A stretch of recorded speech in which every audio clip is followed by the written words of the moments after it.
qu'ils ont fait pour élire l'une des ministres de leur gouvernement, c'est qu'ils l'ont fait sur Discord. Ce qui se passe en 2015, c'est qu'il y a une négociation sur le dialogue social qui échoue pour rationaliser le dialogue social dans le pays. En fait, moi, du coup, la question que je me pose avec tout ça, c'est comment est-ce que, du coup, tu crées du dialogue social avec un mouvement qui n'a pas de chef? Le mouvement des Gilets jaunes, le mouvement Bloquons tout, comment est-ce qu'on fait pour créer du dialogue social? C'est ultra compliqué. Moi, je me demande qu'il n'y a pas un exemple très récent qui est assez intéressant. C'est celui du Népal. Comme vous le savez peut-être, le Népal, il y a eu des grandes manifestations dernièrement, ils ont renversé leur gouvernement. Vraiment, ça a été assez énervé. Il n'y a pas vraiment de tête pensante du projet. En fait, ce qui s'est passé, c'est que ça faisait un moment qu'il y avait beaucoup de problèmes différents sur le fait que les enfants vivaient grâce à l'argent de papa-maman qui était au gouvernement. Des mecs sur les réseaux qui se filmaient avec leurs grosses Bugatti, leurs grosses villas pendant que la population était en train de crever de faim. Ça avait aussi la corruption, forcément, tout ça. Il y a eu une goutte d'eau qui a fait déborder le vase, c'est le fait que le Népal a voulu interdire les réseaux sociaux comme TikTok, etc. parce qu'il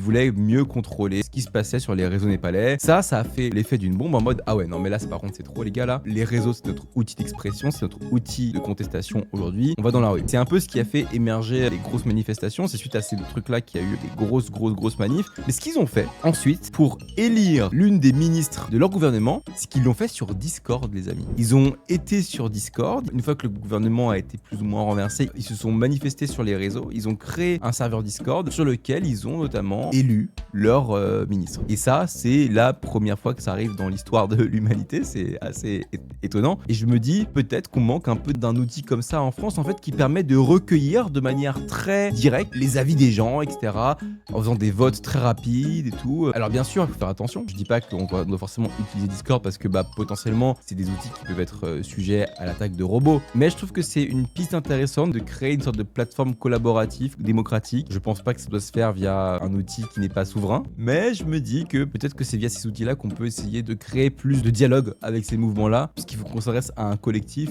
autant s'adresser directement à des masses de gens qui te répondent en fait via des sondages, etc. Je pense que c'est la meilleure manière de le faire. Voilà pour la petite histoire.